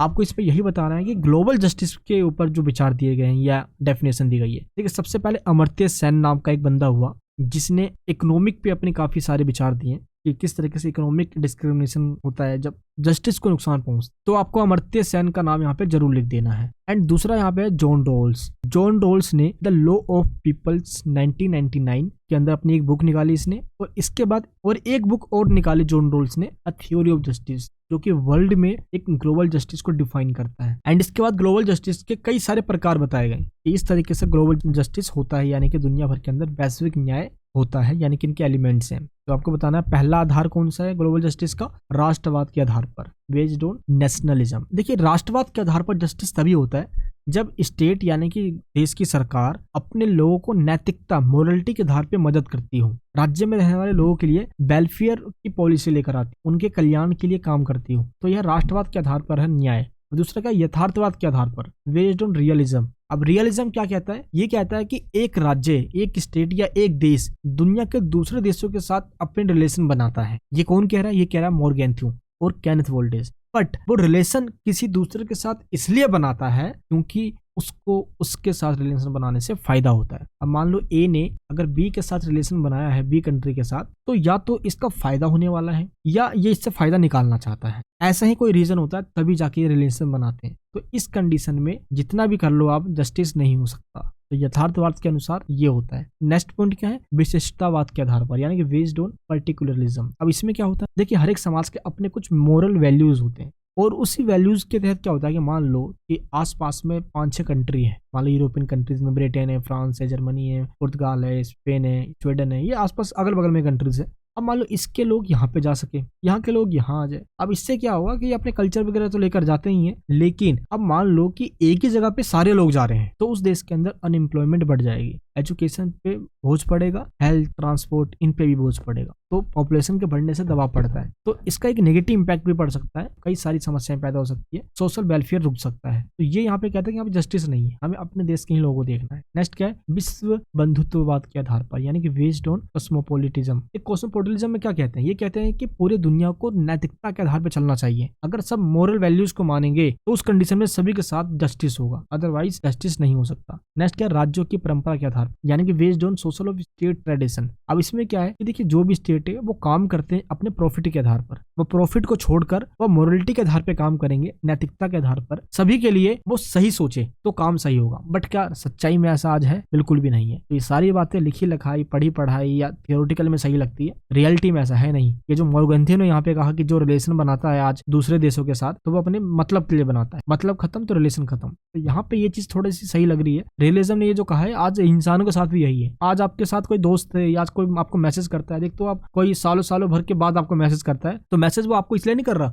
कि उसको आपकी याद आ रही है, इसलिए कर रहा है कि जरूर उसको कोई काम पड़ेगा वो आपसे, इसलिए वो आपको आज मैसेज कर रहा है। पूरे साल तो नहीं कर रहा था, पूरे महीने तो उसने एक भी मैसेज नहीं किया। तो इंसान की ये फितरत होती है, यही सेम देश की फितरत भी है। अब यहाँ पे क्या है, निर्धनता की जेंडरकृत प्रकृति, यानी कि जेंडर्ड नेचर ऑफ पॉवर्टी। अब इसमें यह बताया गया है कि जेंडर में भी डिस्क्रिमिनेशन किया गया है महिला और पुरुष के बीच। अब इसमें क्या डिस्क्रिमिनेशन किया गया है, जैसे पॉवर्टी की अगर बात करें हम, तो जेंडर के डिस्क्रिमिनेशन यहाँ पे ये है कि सोशल सेक्टर के अंदर महिलाओं को पुरुषों की तुलना में पोस्ट पे या पोजीशन पे या रिस्पेक्ट में, डिसीजन लेने में हमेशा पीछे रख दिया जाता है। अगर कोई डिसीजन लेना है तो घर के जो मेल लोग होते हैं, जो मेन मान लो जो पुरुष लोग हैं वही ले लेंगे, यानी मेल डोमिनेंस होता है, और महिलाओं को दरकिनार कर देते हैं। तो यहाँ पे ये भी गलत है भाई। आर्थिक क्षेत्र में यानी कि इकोनॉमिक सेक्टर में क्या होता है, पुरुष और महिलाओं के वेतन और उनकी आर्थिक स्थिति के आधार पर भेदभाव किया जाता है। सेम काम के लिए जो पुरुषों को सैलरी दी जा रही है मेल को, वो फीमेल को नहीं दी जाती। यहाँ डिस्क्रिमिनेशन देखने को मिलता है। प्रांतिक क्षेत्र के अंदर अब जो बड़े बड़े पोस्ट है, जो अलग अलग पोस्ट है, उस पर सिर्फ एक पुरुष है, महिला नहीं है, तो यहाँ पे ये भी दिक्कत है। अब नेक्स्ट क्या है, साइंटिफिक सेक्टर यानी कि वैज्ञानिक क्षेत्र। अब इसमें क्या होता है कि जितने भी लॉज हैं या साइंस एंड टेक्नोलॉजी के फील्ड में पुरुष ही सबसे आगे हैं, महिलाएं कम है। बट आज चेंज हो रहा है इसके अंदर, आज फीमेल भी आगे निकल रही है, मेल हो या फीमेल हर सेक्टर में आगे। बट आज भी ऐसी कई जगह है जहाँ पे महिलाओं को इस लायक माना ही नहीं जाता। बट इसमें सोच में चेंज लाने की जरूरत है। तो कई देश चाहे डेवलप्ड हो या डेवलपिंग कंट्रीज हो, महिलाओं को एक समय पे काफी ज्यादा दरकिनार रखा गया और इसी का भुगतान वो आज तक करते आ रहे हैं, क्योंकि डिस्क्रिमिनेशन का शिकार होना पड़ा है। एंड नेक्स्ट क्वेश्चन क्या है, पारिस्थितिकी और जैव विविधता पर वैश्वीकरण के प्रभाव का मूल्यांकन कीजिए, यानी कि evaluate the impact of globalisation on ecology and biodiversity. अब इसका क्या मतलब है, आपको बताना है कि जो ग्लोबलाइजेशन है इसका क्या इंपैक्ट पड़ता है पारिस्थितिकी तंत्र पे, यानी कि हमारा जो इकोसिस्टम है या जो इकोलॉजी है या बायोडाइवर्सिटी है, इसके ऊपर क्या इंपैक्ट पड़ा है ये बताना है। देखिए ग्लोबलाइजेशन का मतलब क्या होता है, जब एक देश दूसरे देश के साथ इकोनॉमिक एक्टिविटी करता है, व्यापार करता है, जो इसके पास सामान है वो इसको बेच देगा, जो इसके पास सामान है वो इसको बेचेगा, बिना किसी रोक टोक के। कोई रोक टोक नहीं है, कोई इंटरफेयर नहीं है। अब हमारे देश में आके कंपनी लगाओ, जो मन चाहे वो करो, हम तुम्हारे देश में आएंगे। तो एक देश की जब इकोनॉमी जब दूसरे देश की इकोनॉमी के साथ जाके जुड़ जाती है, यही तो हो रहा है, इकोनॉमिक जुड़ रही है भाई यहाँ पे, क्योंकि लेन देन चल रहा है इकोनॉमी के अंदर। तो यही होता है वैश्वीकरण, विश्व के देशों के साथ जुड़ जाना ही वैश्वीकरण या ग्लोबलाइजेशन कहलाता है। बट इसका नेगेटिव इंपैक्ट पड़ रहा है। अब हमने कह तो दिया कि हाँ कोई भी कंपनी है हमारे देश में अपनी कंपनी खोल लो, लेकिन अब इसका जो नेगेटिव इंपैक्ट एनवायरनमेंट पे पड़ता है, इकोलॉजी पे पड़ता है, बायोडाइवर्सिटी पे पड़ता है, इसका भुगतान कौन करेगा? इसका काफी नेगेटिव इंपैक्ट पड़ता है। अब जैसे जो ट्रेड एक्टिविटी हो रही है, जो इतने इंडस्ट्रीज बन रहा है, टेक्नोलॉजी का डेवलपमेंट हो रहा है, इससे तरक्की तो हो रही है, नो डाउट विकास हो रहा है इससे, लेकिन जो इन्वायरमेंट पे नेगेटिव इंपैक्ट पड़ रहा है, क्योंकि इन्वायरमेंट के रिसोर्सेज को ही हम यूज कर रहे हैं अपने डेवलपमेंट के लिए। पॉपुलेशन जिस हिसाब से बढ़ रही है उस हिसाब से इन्वायरमेंट का ध्यान नहीं रखा जा रहा, तो कहीं ना कहीं इसका नेगेटिव इंपैक्ट तो पड़ ही रहा है। अब यहाँ पे दो कॉन्सेप्ट यूज किए गए हैं, पारिस्थितिकी और जैव विविधता। पारिस्थितिकी यानी कि इकोलॉजी, जैव विविधता यानी कि बायोडाइवर्सिटी का मतलब क्या होता है, पहले आपको मीनिंग बताना होगा। इकोलॉजी का यहाँ पे सिंपल मतलब है, इसमें उन चीजों को हम शामिल करते हैं जैसे कि जैविक और अजैविक, यानी कि बायोटिक और अबायोटिक, जितने भी घटक है हम इसमें शामिल करते हैं कंपोनेंट्स को। ये जो दो वर्ड है बायोटिक और अबायोटिक, इसका मतलब क्या होता है? देखिए बायोटिक या जैविक उनको कहा जाता है जो सांस लेते हैं, जिनमें जीवन होता है, चाहे इंसान हो, चाहे पेड़ पौधे हो, चाहे वो जीव जंतु, जो कीड़े मकोड़े हो, वो सब के सब एक जैविक है, दैट मींस बायोटिक है। बट अबायोटिक का मतलब क्या होता है? चट्टान है, पहाड़ है, ये सांस थोड़ी लेते हैं, बट इनका भी इंपॉर्टेंस होता है हमारे इकोलॉजी के अंदर, हमारे पूरे इकोसिस्टम के अंदर। तो इकोलॉजी का मतलब या इकोसिस्टम का मतलब या पारिस्थितिकी का सिंपल मतलब होता है जब जैविक और अजैविक, दैट मींस जब बायोटिक और अबायोटिक आपस में मिलकर एक्टिविटीज करते हैं, क्योंकि ये दोनों ही एक दूसरे पर डिपेंड रहते हैं। अब ये जरूरी भी है, बट इकोसिस्टम में नेगेटिव इंपैक्ट पड़ रहा है। आज जो अंधाधुंध हम कटाई कर रहे हैं अपने पेड़ पौधों की, आप बताइए इस ग्लोबलाइजेशन के दौर में इसका नेगेटिव इंपैक्ट पड़ेगा नहीं पड़ेगा? नेक्स्ट पॉइंट का जैव विविधता यानी कि बायोडाइवर्सिटी। आज इस धरती पे एक नहीं अनेक किस्म के लोग रहते हैं, अलग अलग प्रजातियां, अलग अलग स्पेसीज के लोग रहते हैं, यही है बायोडाइवर्सिटी, यही आपको बताना इसका मतलब होता है। लेकिन ग्लोबलाइजेशन का इंपैक्ट क्या पड़ा है आपको इसमें ये बताना होगा। चलिए आपको मैं एक एक करके सारे इंपैक्ट्स बता देता हूँ। सबसे पहले कंजप्शन बढ़ गया है। कंजप्शन का मतलब जो उपभोग पावर है लोगों की वो बढ़ रही है। मान लो एक घर के अंदर पहले 4 लोग रहते थे, अब उसी घर के अंदर अब 8 लोग रहते हैं, दैट मींस कंजप्शन बढ़ रहा है, यूटिलाइजेशन बढ़ रहा है। अब एक घर के अंदर पहले संसाधन कम यूज होता था, अब ज्यादा हो रहा है। इसका सीधा मतलब है कि पॉपुलेशन बढ़ रही है।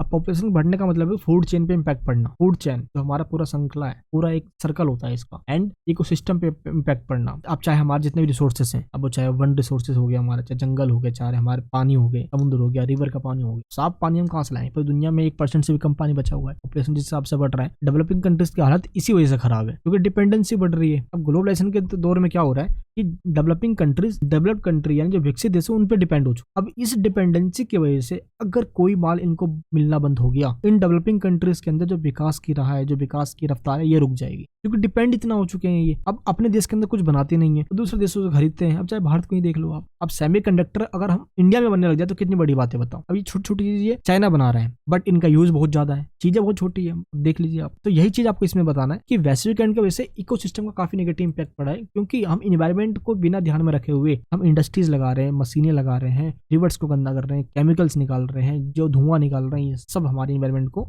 नुकसान पहुंचा रहे हैं, डिपेंडेंसी बढ़ रही है। नेक्स्ट क्या है, आज ग्लोबल वार्मिंग बढ़ रहा है। आज इस टाइम पे इतनी गर्मी है, क्या इस टाइम पे हुआ करती थी, बट आज है ऐसा। अम्लीय वर्षा हो रही है, बताइए। मरुस्थलीय क्षेत्र, कहीं पे सूखा बहुत ज्यादा है, कहीं पे इतनी तगड़ी आंधी आ रही है। नेगेटिव इंपैक्ट क्लाइमेट चेंज की वजह से होता है। तो इसमें बहुत बड़ा कंट्रीब्यूशन ग्लोबलाइजेशन का भी है, वैश्वीकरण का भी है। वैश्वीकरण का जैव विविधता पे क्या प्रभाव पड़ा है, एक पॉइंट यहाँ पे ये भी है, कई सारे प्रजातियां हैं जो आज खत्म हो रही है। देखो ये मानना पड़ेगा, जब हम बचपन में हुआ करते थे, जब हम सो के उठते थे, हम खुद नहीं तो छोटी छोटी चिड़िया हुआ करती थी। आज तो शहरों में नहीं मिलती है, उनकी आवाज आया करती थी, उनको सुनकर ही हमारी आंखें खुला करती थी, फिर हम उठते थे। आज वो छोटी छोटी चिड़िया दिखती भी नहीं है शहरों के अंदर, तो कहाँ गायब हो गई। तो कई सारे ऐसी प्रजातियां जो खत्म हो गई। आज जो इतने हम डेवलपमेंट कर रहे हैं उसकी वजह से इनके ऊपर नेगेटिव इंपैक्ट पड़ा है। अब ये भी नहीं है कि हम डेवलपमेंट ना करें भाई, वो भी करना जरूरी है, लेकिन बैलेंस बना के करना होगा। इंडस्ट्रियलाइजेशन करेंगे, हम ट्रेड करेंगे, टेक्नोलॉजी का यूज करेंगे, नेगेटिव इंपैक्ट तो पड़ना ही पड़ना है। आज हम बहुत तेज से इंटरनेट का यूज कर रहे हैं, बट जो अल्ट्रावाइज रेजेस आ रहे हैं, आप जरा ये सोचिए, जो रेडिएशन निकल रहा है, इसका कितना नेगेटिव इंपैक्ट पड़ रहा है। तो इन्वायरमेंट को बैलेंस रखना जरूरी है, तभी जाके हमारा इकोसिस्टम भी बैलेंस में रहेगा। और जो इसका नेगेटिव इंपैक्ट पड़ रहा है हमारे इकोसिस्टम पे या बायोडाइवर्सिटी पे, इसको कम करना होगा ऐसी ऐसी प्रजातियों की पहचान कर। और सबसे बड़ी बात है, जो पेड़ पौधों को लेकर हम जागरूक नहीं, वनों की कटाई कर देते हैं। नहीं भाई, पेड़ काटना होगा, हमें उसको फर्टिलाइजर बनाना है, तो हमें वहाँ पे खेती करनी होगी। क्या करें, पॉपुलेशन बढ़ रहा है, लोगों की जरूरतें भी तो पूरा करनी है। अब इसको लेकर ही, ताकि हम बायोडाइवर्सिटी को बना के रखें और इकोसिस्टम को भी बना के रखें, इसको लेकर कई बार पूरी दुनिया के लिए कानून बनाए गए हैं। जैसे 1972 में स्टॉकहोम स्वीडन के अंदर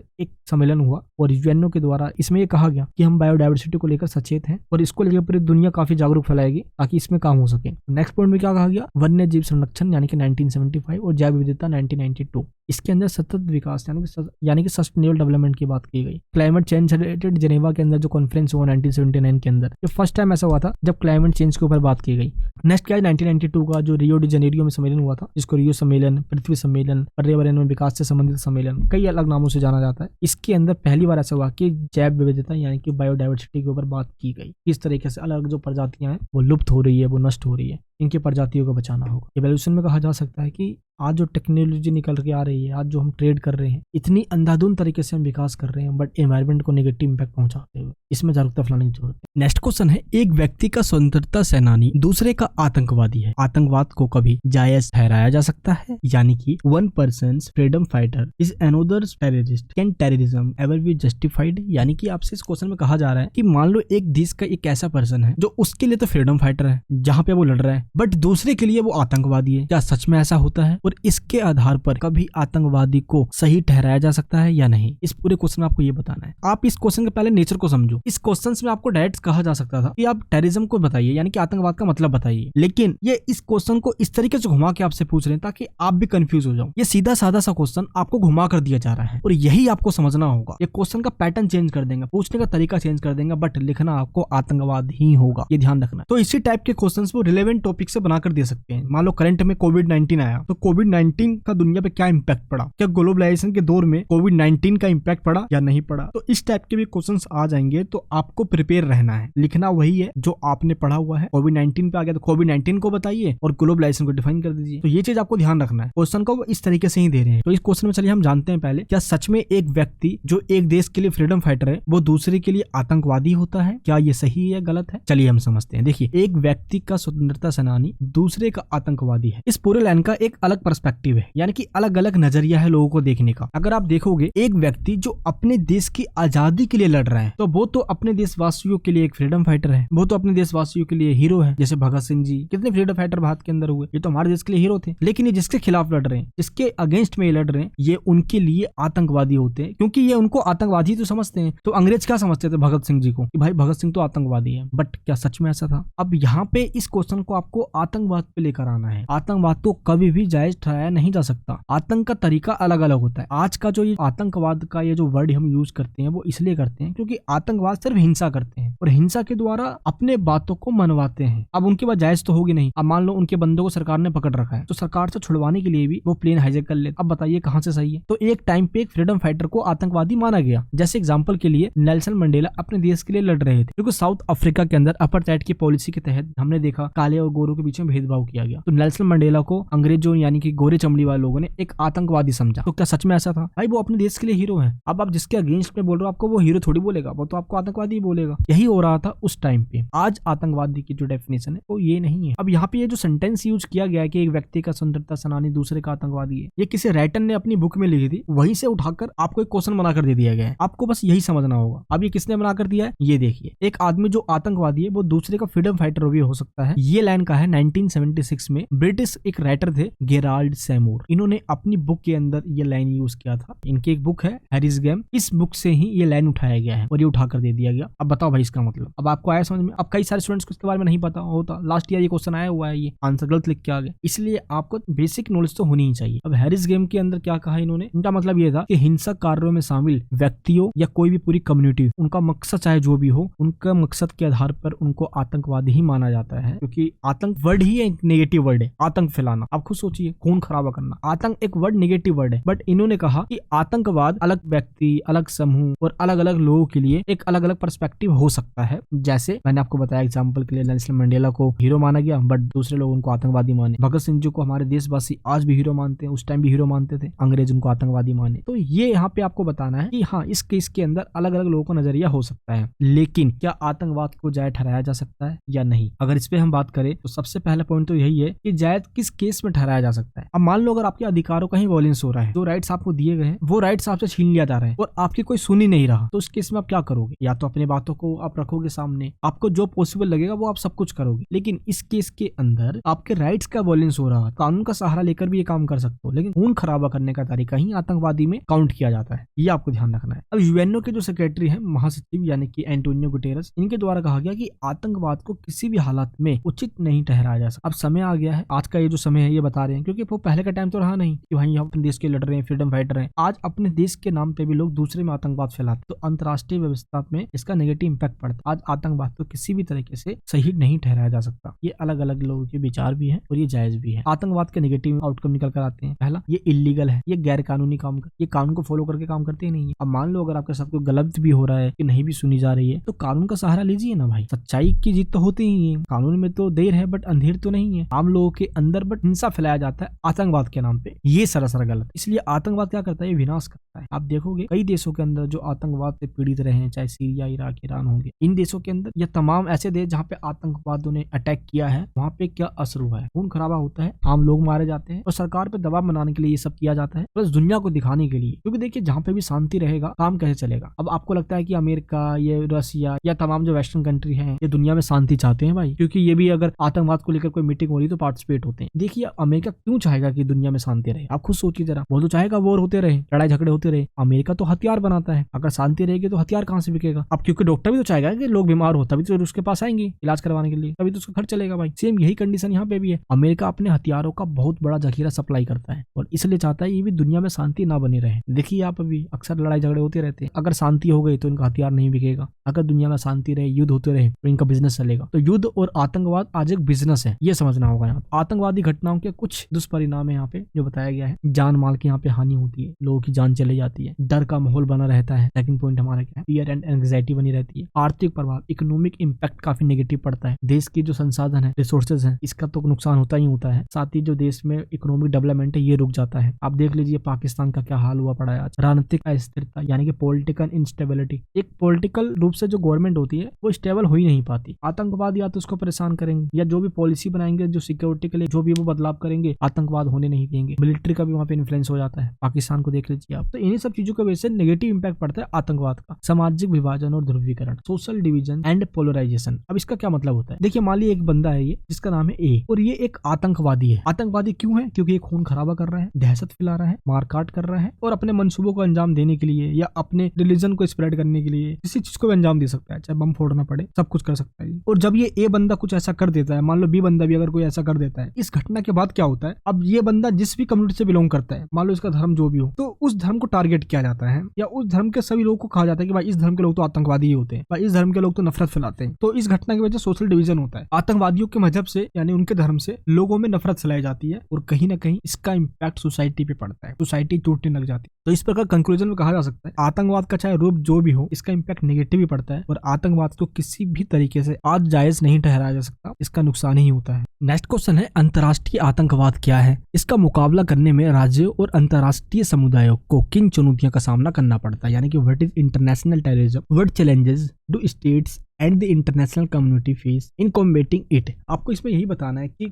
क्या सामना करना पड़ रहा है दुनिया के देशों को आतंकवाद से निपटने के लिए। देखिए आतंकवाद का क्या मतलब होता है ये सब हम डिस्कस कर चुके हैं। ये गंभीर मसला होता है जो देश की सरकार की पॉलिसी में चेंज लाने के लिए, सरकार को इन्फ्लुएंस करने के लिए, सरकार से अपनी बातों को मनवाने के लिए ये एक देश के अंदर विस्फोट करते हैं, हाईजैक जैसी घटनाएं को अंजाम देते हैं। और कई सारी मूवीज वेब सीरीज में आपने देखा भी है ये सारी बातें। तो आतंकवाद को तो आप डिफाइन अच्छे से कर सकते हैं। और आतंकवाद से आज एक नहीं अनेक देश आज इम्पैक्टेड है, जैसे America, France, Britain, Germany, Spain, Japan, Bharat, Asia के कई देश, लैटिन अमेरिका के कई देश आज हो गए। तो आतंकवाद से सिर्फ एक नहीं अनेक देश आज इम्पैक्टेड है, जो आतंकवाद इन देशों के अंदर डर, हिंसा और अराजकता यानी कि अनार्किज्म, फियर और वायलेंस को प्रमोट करते हैं ताकि इन देशों के अंदर शांति बनी रहे और इसी से इनका बिजनेस चलता है। अगर आतंकवादियों से लोग डरना छोड़ देंगे तो इनका बिजनेस बंद हो जाएगा। तो डर का बिजनेस होता है ये, जो आज से नहीं ये सालों से करते आ रहे हैं। इसलिए दुनिया भर के अंदर आज एक नहीं अनेक घटनाएं भी हुए हैं। अब ऐसी कौन कौन सी घटनाएं जो आतंकवाद के नाम पे हुई है, जैसे सबसे पहली घटना है 9/11 की घटना,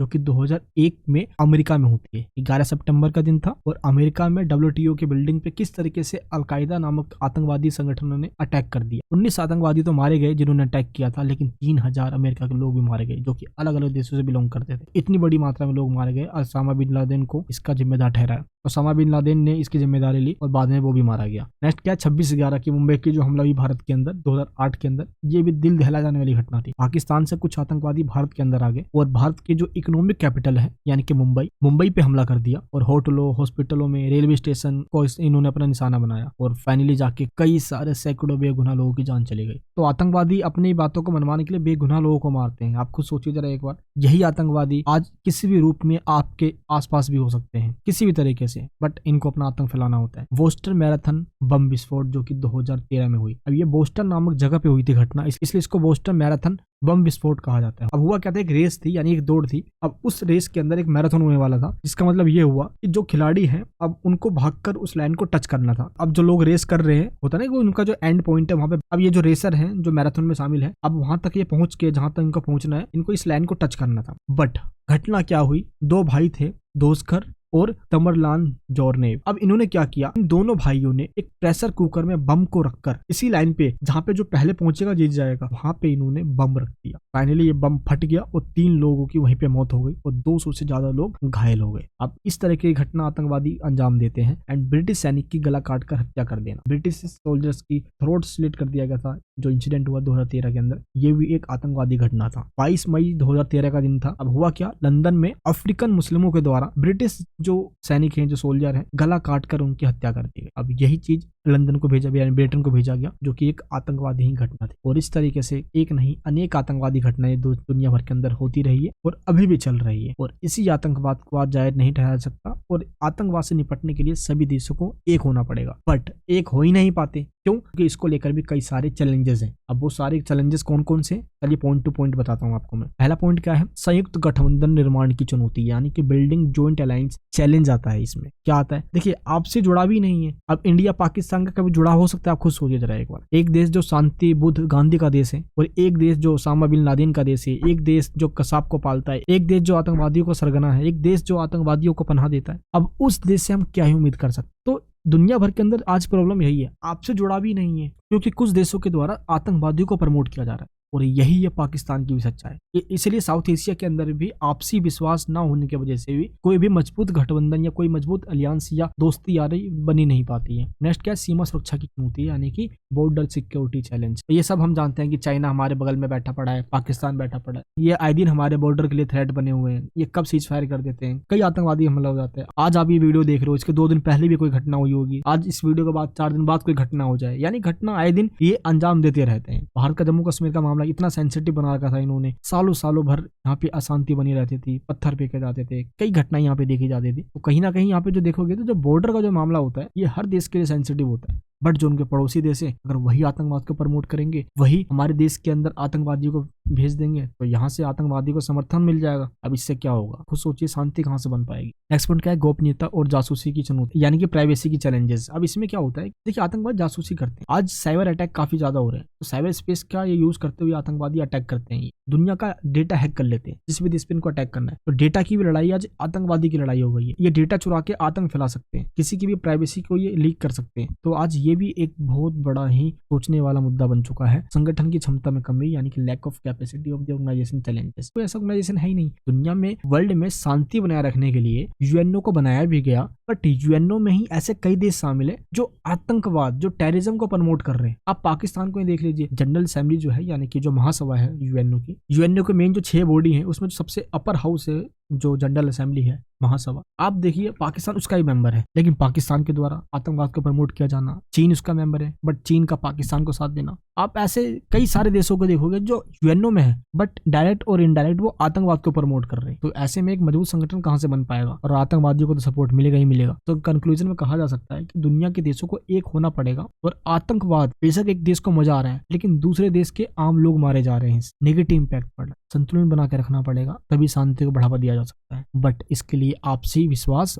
और जुड़ाव जरूरी है। आई होप आपको ये क्वेश्चन समझ में आ गया होगा। नेक्स्ट क्वेश्चन हमारे सबसे एंड का क्वेश्चन है, जिसमें आपसे शॉर्ट नोट्स पूछा गया है। शॉर्ट नोट्स में आपको बताता हूँ कौन कौन से इंपॉर्टेंट है आपके लिए। जो सबसे पहला शॉर्ट नोट है वो है नई अंतरराष्ट्रीय आर्थिक व्यवस्था यानी कि न्यू इंटरनेशनल इकोनॉमिक ऑर्डर। ये एक सिस्टम है जिसको वर्ल्ड वॉर सेकंड के बाद इंट्रोड्यूस करवाया गया। हुआ क्या वर्ल्ड वॉर सेकंड के बाद, दुनिया के ऐसे देश जो वर्ल्ड वॉर सेकंड में काफी कमजोर हो गई थी उनकी इकोनॉमी, और काफी वहां पे तंगी आ गई थी, और इस टाइम पे दुनिया के कई देश आजाद भी हो रहे थे। जैसे कि 1945 से लेकर 1950 तक दुनिया में लगभग 100 कंट्री आजाद हुए, जिसमें भारत 1947 में आजाद हुआ, श्रीलंका 1948 में आजाद हो गया, इसी टाइम पे बर्मा भी आजाद हुआ 1949 में, फिर 1950 में, ऐसे कई सारे कंट्रीज आजाद हुए। इन कंट्रीज को आजादी बहुत पसंद थी क्योंकि बहुत मुश्किल से इनको आजादी मिली थी, इसलिए ये अपनी आजादी खोना भी नहीं चाहते थे, क्योंकि इस टाइम पे कोल्ड वॉर चल रहा था। अमेरिका और यूएसएसआर ये दोनों में से किसी ग्रुप में शामिल ना होकर ये अलग रहना चाहते थे, और इसी अलग रहने की नीति को नॉन अलाइंस्ड मूवमेंट कहा गया, नेम यानी गुट निरपेक्ष आंदोलन कहा गया। और इन गुट निरपेक्ष देशों का जो इकोनॉमी है, जो अर्थव्यवस्था है, वो काफी कमजोर थी, क्योंकि यहाँ पे बेरोजगारी, महामारी, हिंसा, अभी नए नए देश तो आजाद हुए थे, तो इनका इकोनॉमिक डेवलपमेंट होना बाकी था। तो इन सभी देशों ने मिलकर एक पॉलिसी इंट्रोड्यूस करवाया ताकि इनका डेवलपमेंट हो सके। उसी पॉलिसी को NIEO यानी कि नियो नाम से जाना गया, और नियो को ही कहा जाता है न्यू इंटरनेशनल इकोनॉमिक ऑर्डर या नई अंतरराष्ट्रीय आर्थिक व्यवस्था, ताकि ये सभी विकासशील देश, जिसको तीसरी दुनिया के देश भी कहा जाता है, थर्ड वर्ल्ड, सेकंड वर्ल्ड में यूएसएसआर आता है यानी कि सोवियत यूनियन की जो आइडियोलॉजी आया करती थी, और फर्स्ट वर्ल्ड के अंदर अमेरिका की आइडियोलॉजी यानी कैपिटलिज्म। फर्स्ट वर्ल्ड तो रहा, लेकिन सेकंड वर्ल्ड यानी कि कम्युनिज्म, यूएसएसआर टूट गया, डिसइंटीग्रेट हो गया। लेकिन थर्ड वर्ल्ड, तीसरी दुनिया के देश आज भी है, जो कि ज्यादातर देश आज डेवलपिंग कंट्रीज हैं, और इनका इकोनॉमिक डेवलपमेंट अभी होना बाकी है। तो इन्होंने ही इस सिस्टम को इंट्रोड्यूस करवाया यूएनओ में 1974 में, और जनरल असेंबली के द्वारा इसको फाइनली पास कर दिया गया। इस सिस्टम का मतलब था कि जो नए देश आजाद हुए हैं वो हमेशा से अब औपनिवेश यानी कि कोलोनाइजेशन का और इंपीरियलिज्म का, साम्राज्य बनाने का, वेस्टर्न कंट्री साम्राज्य बनाने की बात करते हैं ना, ये इसका विरोध करेंगे, और इसी विरोध के साथ इसको बनाया गया। मेन इनका जो मकसद था वो था आर्थिक विकास, इकोनॉमिक डेवलपमेंट। देखिए इन देशों के अंदर भुखमरी, बीमारी, बेरोजगारी, टेक्नोलॉजी ना होना, ये सारी बहुत प्रॉब्लम थी, इसलिए 1974 के अंदर नियो को इंट्रोड्यूस करवाया गया। बट इसके कई सारे ऑब्जेक्टिव थे इसको इंट्रोड्यूस करवाने के। अब वो सारे ऑब्जेक्टिव कौन कौन से हैं एक एक करके आपको बताता हूँ। सबसे पहला, विकसित देश जो डेवलप्ड कंट्री है, इनके द्वारा डेवलपिंग कंट्रीज को फाइनेंशियल हेल्प दी जाए, बट इनको अपने ऊपर डिपेंड न करवाया जाए। अब ये क्या करते हैं developed country, in developing countries को अपने ऊपर डिपेंड इस तरीके से करवा लेते हैं कि भाई ये डेवलपिंग कंट्रीज कुछ है ही नहीं इन डेवलप्ड कंट्री के बिना, इसलिए फाइनेंशियल बोझ है इनके ऊपर, डेवलपिंग कंट्रीज के ऊपर। अभी डेवलपिंग कंट्रीज कौन है, भारत हो गया, यानी कि एशियन कंट्रीज, अफ्रीकन कंट्रीज, मिस्र हो गया, कांगो हो गया, घाना हो गया, साउथ अफ्रीका हो गया, युगांडा हो गया, कई ऐसे कंट्रीज जो अफ्रीकन कंट्रीज है, और लैटिन अमेरिकन कंट्रीज जैसे ब्राजील वगैरह हो गए, ये सभी डेवलपिंग कंट्रीज है, इनको अपना इकोनॉमिक डेवलपमेंट करना था, इसी वजह से मकसद रखा गया। नेक्स्ट इनका ऑब्जेक्टिव क्या था नियो का, ये जो डेवलपिंग कंट्रीज है इनके साथ ये डेवलप्ड कंट्री काफी भेदभाव करते हैं। टेक्नोलॉजी अपने देश में जो ले लेते हैं ये डेवलपिंग कंट्रीज में जाने ही नहीं देते, भरपूर पहले अपने देशों में 10 साल 15 साल तक उनका यूज करते हैं, फिर जाकर तो डेवलप कंट्री में जाता है। इसलिए ये जो टेक्नोलॉजिकल ये जो डिस्क्रिमिनेशन है ये नहीं होना चाहिए, ये यहाँ पे कहा गया। नेक्स्ट क्या है, एक देश की सोवरेनिटी यानी कि एक देश का जो संप्रभुता है, एक देश की जो आजादी है, पावर लेने की आजादी मत छीनो भाई, डेवलपिंग कंट्रीज से ये नहीं छीनना है। डेवलपिंग कंट्रीज की इक्वालिटी, इंटरनल जो उनका मामला है इसका रिस्पेक्ट करना है, इंटरनल मामले में कोई इंटरफेयर नहीं होना चाहिए। नियो के अंदर ये सारी बातें बताई गई, नियो जो एक फ्रेमवर्क तैयार किया गया, इस न्यू इकोनॉमिक सिस्टम के तहत हम ये करेंगे, उसमें ये सारी बातें कही जा रही है। एंड डेवलपिंग देशों में यानी कि जो विकासशील देश हैं भी, उन देशों के अंदर इंडस्ट्रियलाइजेशन को प्रमोट करना है, इसके लिए जो डेवलप्ड कंट्री है ये सपोर्ट करेंगे। नेक्स्ट क्या है, अंतरराष्ट्रीय मामलों में विकासशील देशों को अपनी बात रखने देना। अब देखिए हमेशा से डेवलप्ड कंट्री है, अब अमेरिका, ब्रिटेन, फ्रांस, अब इन देशों की दबदबा रहा है, बट जो डेवलपिंग कंट्रीज है भाई इनकी भी तो सुनी जाए, तो इनको एक मंच देना है ताकि ये भी बोल सके। नेक्स्ट क्या है, विकासशील देशों के आर्थिक शोषण को रोकने का प्रयास। डेवलपिंग कंट्रीज के अंदर ये डेवलप्ड कंट्री अपनी कंपनीज को भेज देते हैं, सरकार को वो पैसा देते हैं भरपूर तरीके से टैक्स रूप में, फिर पॉलिसी वो अपने अकॉर्डिंग बनवाते हैं, जिस वजह से इनका एक्सप्लोटेशन होता है जो डेवलपिंग कंट्रीज के लोग हैं। तो ये नहीं होना चाहिए, तो ये सारी ऑब्जेक्टिव रखा गया, बट इसी के साथ इसके कुछ यहाँ पे फैक्टर्स है इसको बनाने को लेकर। अब वो सारे फैक्टर्स एक करके बताते हैं आपको। वो फैक्टर्स कौन से, नव उपनिवेशवाद का विरोध करते हैं ये, न्यू कॉलोनाइजेशन का। देखिए पहले क्या होता था कॉलोनाइजेशन में, एक देश दूसरे देश को गुलाम बनाता था और वहां जाके बस जाता था, जैसे अंग्रेज भारत में आए और यहीं शिमला में आके बस गए। बट आज क्या है, आज एक पावरफुल कंट्री कर्ज में आपको दबा देगा, आपके पूरे देश के अंदर वो माल ही माल भर देगा, जैसे इलेक्ट्रॉनिक्स के आइटम हो गए या कोई ऐसे आइटम्स हो गए, वो आपके पूरे देश में भर देगा। अब फिर वो देश उस पर डिपेंड हो जाएगा, जैसे चाइना है, ये अफ्रीका कंट्रीज को देख लीजिए आप क्या करता है, श्रीलंका को देख लीजिए, ये कर्ज देता है फिर उनको अपने चंगुल में फंसा लेता है। अब यही हो रहा है आज नव उपनिवेशवाद का कॉन्सेप्ट, ये नया तरीका है देशों को गुलाम बनाने का, बट इसका भी न्यू वाले कंट्रीज विरोध करते हैं, जो थर्ड वर्ल्ड के हैं या जो डेवलपिंग कंट्रीज हैं। नेक्स्ट पॉइंट क्या है, विकासशील और विकसित देशों में अंतर, difference between developing and developed countries. ये जो डिफरेंस कर दिया गया है, अमीर का देश, गरीब का देश, ये शोषण बंद करना होगा। तो इन इक्वालिटी को प्रमोट ना करना, इन इक्वालिटी की जगह इक्वालिटी लाना, इसकी बात कही गई नियो के अंदर। विश्व के संसाधनों का एक पक्षीय शोषण, देखिए वन साइडेड एक्सप्लोटेशन होता रहा है वर्ल्ड रिसोर्सेज का। अब देखिए जो डेवलप्ड कंट्री है इनके द्वारा डेवलपिंग कंट्रीज में जाना और उनके रिसोर्सेज का मिसयूज करना, इनको IMF भी, वर्ल्ड बैंक, WTO कोई बोलने वाला नहीं है, क्योंकि डेवलप्ड कंट्री का ही दबदबा है IMF, वर्ल्ड बैंक, WTO में। इसलिए नियो मांग करता है ऐसा जो सिस्टम है इसको दूर करना होगा ताकि एक्सप्लोटेशन बंद हो सके। नेक्स्ट क्या है, बढ़ती परस्पर निर्भरता, यानी कि जो ये डिपेंडेंसी बढ़ रही है, ये जो इंक्रीजिंग ओरिएंटेड डिपेंडेंसी में, ये हमें खत्म करना होगा। आज विकासशील देश पूरे तरीके से डिपेंड हो गया है किसी और देश पे। देखिए जब एक इंसान दूसरे पे डिपेंड हो जाता है तो मन चाहे तरीके से उसका यूज होने लग जाता है। यही सेम आज कंट्री भी कर रहे हैं, अगर कोई किसी पे डिपेंड हो जाएगा फिर वो अपने अकॉर्डिंग पॉलिसी बनाएगा, उस कंट्री से सारी बातें मनवाएगा। यही सेम आज भी हो रहा है, तो डेवलपिंग कंट्रीज को झेलना पड़ जाता है उनकी मनमानी। तो इसलिए ये जरूरी है कि डिपेंडेंसी ये ना हो, डिपेंडेंसी कम हो, इसलिए सेल्फ मेड कहा जाता है, मेड इन इंडिया को प्रमोट किया जाता है। ये सारे स्कीम जरूरी भी है। नई अंतरराष्ट्रीय प्रवृत्तियां यानी कि न्यू इंटरनेशनल ट्रेंड्स। देखिए 1991 में जाके क्या हुआ, सोवियत यूनियन का डिसइंटीग्रेशन हो गया, सोवियत यूनियन टूट गया और ईस्ट यूरोप के जितने भी कंट्रीज थे, अब वो चाहे ऑस्ट्रिया हो गया, पोलैंड हो गया, युगोस्लाविया हो गया, ये जितने भी कंट्रीज रहे, इन कंट्रीज के ऊपर सोशलिज्म यानी कम्युनिज्म का काफी इंपैक्ट था। लेकिन जैसे सोवियत संघ टूटा, इन वेस्टर्न कंट्रीज ने क्या किया, ये बड़े चालाक थे, जो अमेरिका वगैरह है, अमेरिका के जो सपोर्टर्स है, इन्होंने उन कंट्रीज को सपोर्ट करना स्टार्ट कर दिया जो एक टाइम पे सोवियत यूनियन के पार्ट हुआ करते थे। तो इनका ध्यान मेन ईस्ट यूरोपियन वाले कंट्रीज पे चला गया, सिर्फ ईस्ट यूरोपियन पे ध्यान देंगे, उनके डेवलपमेंट पे ध्यान देंगे ताकि ये उनके फेवर में चला जाए। तो बाकी के जो डेवलपिंग कंट्रीज इनका क्या होगा, तो इन्होंने बाकी के डेवलपिंग कंट्रीज जो एशिया के हैं, अफ्रीका के हैं, लैटिन अमेरिका के हैं, इनके साथ डिस्क्रिमिनेशन करना स्टार्ट कर दिया। इसलिए न्यू की डिमांड उठने लग गई और नई अंतरराष्ट्रीय व्यवस्था का एक अच्छा सिस्टम हो, इसकी डिमांड हो, इसलिए न्यू इकोनॉमिक ऑर्डर नाम इसको दिया गया। नेक्स्ट पॉइंट क्या है, पार राष्ट्रीय निगम यानी कि TNC, transnational corporation, TNC short form में कहा जाता है इसे। MNC का नाम आपने सुना होगा, मल्टीनेशनल कंपनी, सेम उसी की तरह एक TNC भी होती है। बट MNC में क्या होता है कि अलग अलग देशों के अंदर उनके हेड ऑफिस ब्रांचेस होते हैं। अमेरिका में भी होगा तो उसका हेड ऑफिस आज भारत में भी होगा, भारत में है तो पाकिस्तान में भी है, चाइना में भी है, हर देश के अंदर उनका एक अलग अलग ऑफिस होता है। TNC का हेड ऑफिस एक ही देश में होगा, बाकी अलग अलग जगह पे इनके प्रोडक्ट्स होंगे, शोरूम होंगे, इस तरीके से अपने चीजों को बेचते हैं। जैसे कि एप्पल है, इसका मेन हेड ऑफिस कहाँ है, अमेरिका के अंदर है, कोको कोला है, नाइकी है, अमेजोन है। अब इनका मेन हेड ऑफिस कहीं और है, यहाँ पे या जिस भी देश के अंदर इनका है अपना सिस्टम, या वहाँ पे अपने शोरूम से या अपने प्रोडक्ट्स को सेल करके वहाँ पे ट्रेड करते हैं। तो TNC का ये मेन होता है यहाँ पे। बट TNC का क्या फायदे हैं जिस देश में ये जाती है, सबसे पहले ये राष्ट्रों के बीच में काम करती है, अलग अलग देशों के बीच में एक्टिविटी करती है, तो इससे टेक्नोलॉजी का प्रमोशन होता है। तो पहला काम यही है, विभिन्न राष्ट्रों के साथ क्रियाकलाप यानी कि एक्टिविटीज विद डिफरेंट नेशंस। इनका एक नहीं सैकड़ों देशों में इनका व्यापार चलता है, इसलिए ये आसानी से देशों को जोड़ पाता है। नेक्स्ट क्या है, साधनों का हस्तांतरण यानी कि ट्रांसफर ऑफ मीन्स। अब ये कंपनियां क्या करती है कि जिस भी देश के अंदर अच्छी अच्छी टेक्नोलॉजी है ये उन देशों के अंदर ट्रांसफर कर देती है जहाँ पे वो है नहीं, ताकि व्यापार के मकसद से भी इनका फायदा मिल जाए और उस देश के लोगों की नीड पूरी हो जाए। अब चाहे उसका कच्चा माल यूज करे,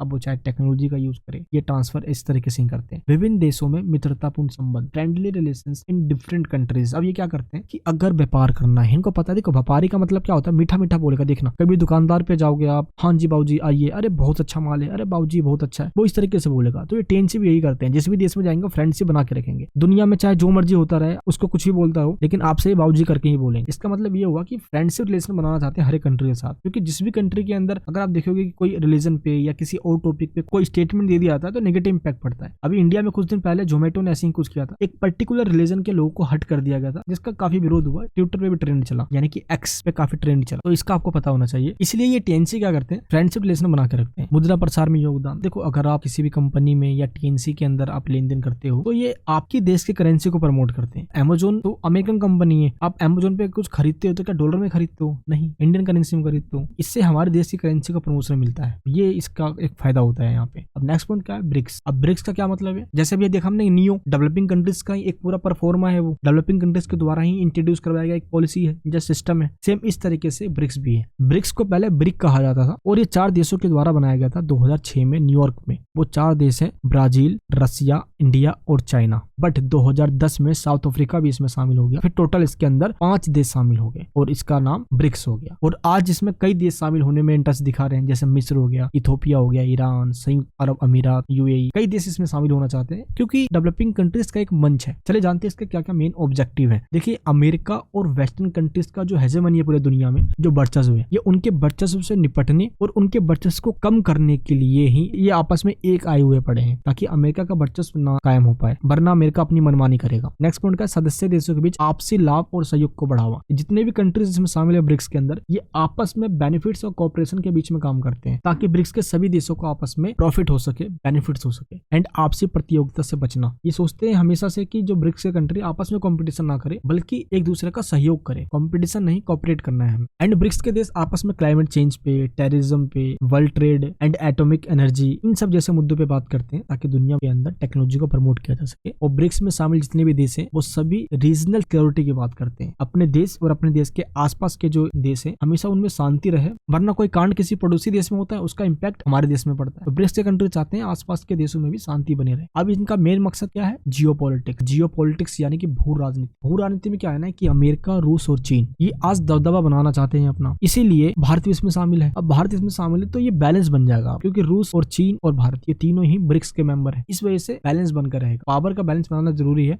इसलिए इसको बनाया गया। और दुनिया भर के अंदर इस चीज के मकसद से भी ब्रिक्स काफी इंपॉर्टेंस रखता है। वैश्विक अर्थव्यवस्था यानी कि ग्लोबल इकोनॉमी। ग्लोबल इकोनॉमी में देखोगे आप तो इंडिया, चाइना और रसिया दुनिया के सबसे बड़े इकोनॉमी वाले कंट्री हैं, जिनका डेवलपमेंट बहुत तेजी से हो रहा है। और आज इस टाइम पे G20 देशों के मेंबर भी हैं। तो कहीं ना कहीं आप देखोगे इनका इकोनॉमिक डेवलपमेंट ज्यादा है और जीडीपी में पर कैपिटा इनकम भी ज्यादा है। भारत जैसा देश जो इतनी तेजी से उभरता हुआ देश है, ब्रिक्स के मेंबर का इसका फायदा मिलता है। चाइना के साथ हमारे अच्छे संबंध रिलेशन ना होने की वजह से इसका नेगेटिव इंपैक्ट हम पे पड़ता है ब्रिक्स के देशों के साथ। नेक्स्ट क्या, थर्ड पॉइंट, विकासशील राष्ट्रों की आवाज यानी कि वॉइस ऑफ डेवलपिंग नेशंस। देखिए डेवलपिंग कंट्रीज शामिल है ब्रिक्स में, इसलिए डेवलपिंग कंट्रीज की आवाज दुनिया भर में उठाते हैं। ये आतंकवाद के खिलाफ, अगेंस्ट टेररिज्म आवाज उठाते हैं ये। और वैश्विक समूह that means global groups. Global groups का मतलब क्या है कि दुनिया भर में जितने भी ग्रुप्स हैं, यूएनओ हो गया, जितने भी अलग अलग संगठन बनाए गए, उन संगठन में शामिल होकर जितने भी मुद्दे हैं उनके ऊपर बातें रखते हैं। अब जब भी किसी 2 देशों के अंदर कोई विवाद हो जाता है तो ब्रिक्स के देश उनको शांति तरीके से सुलझाते हैं। मान लो भारत और चाइना का मामला आ जाता है तो ब्रिक्स के देश उनको शांति से सुलझा देते हैं, तो इसका ये फायदा हो जाता है। नेक्स्ट हमारा शॉर्ट नोट है जलवायु परिवर्तन पर संयुक्त राष्ट्र के convention, that means convention of United Nations on climate change.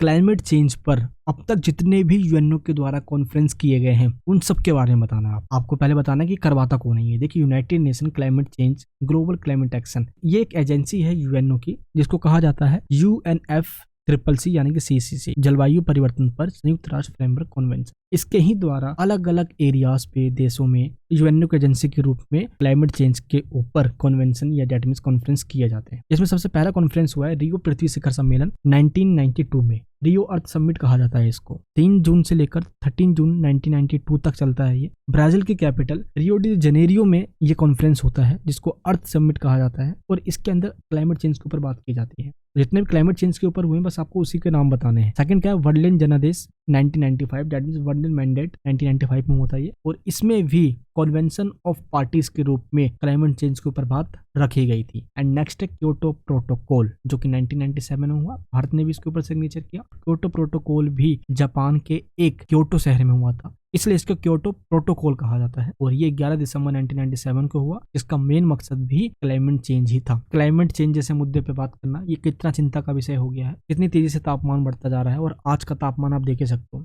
कितनी गर्मी हो रही है। ग्लोबल वार्मिंग जैसे मुद्दे पे बात की गई। अब फोर्थ पॉइंट क्या है हमारा, कोपेनहेगन जलवायु परिवर्तन सम्मेलन 2001। अब 2001 में ये जो कॉन्फ्रेंस होता है 7 से 18 दिसंबर के बीच में, ये डेनमार्क की कैपिटल कोपेनहेगन में होता है। और क्लाइमेट चेंज के ऊपर बात की जाती है। और इसमें यह कहा जाता है कि समता और साझी जिम्मेदारी, किंतु भूमिका अलग अलग। जैसे कि मान लो आसमान है, समुद्र का पानी है, ओशियन है। अब ये सब क्या है, अंटार्कटिका है, इसके ऊपर सबकी जिम्मेदारी है, बट भूमिका अलग अलग है। कोई अपनी रिस्पॉन्सिबिलिटी समझता है एनवायरनमेंट के ऊपर, या पॉल्यूशन कम करने की बात करता है, कार्बन डाइऑक्साइड को कम प्रोड्यूस करने की बात करता है, बट कोई जिम्मेदारी नहीं समझता। यानी कि अधिकार तो सबकी है, लेकिन जिम्मेदारी सबकी अलग अलग है। यानी कि सबने अपना अधिकार तो बोल दिया, हाँ मेरा भी इस पे अधिकार है, बट भूमिका सबका अलग अलग है। तो इस वजह से इसकी आलोचना भी की जाती है। तो कोपेनहेगन में ये कॉन्सेप्ट रखा गया था। एंड पेरिस समझौता, यानी जो पेरिस एग्रीमेंट हुआ था 2015 में, जिसमें मोदी जी भी शामिल हुए थे। 12 दिसंबर 2015 को ये हुआ था पेरिस के अंदर, जो कि फ्रांस की कैपिटल है। और इसमें भी तापमान में, यानी जो ग्लोबल वार्मिंग है, 2 डिग्री सेल्सियस से 1.5 डिग्री सेल्सियस तक हमें कम करना होगा तापमान में, इसके ऊपर बात की गई थी। तो जलवायु परिवर्तन को लेकर जो कई सारे एग्रीमेंट हुए हैं, उसमें पहला है ग्रीन हाउस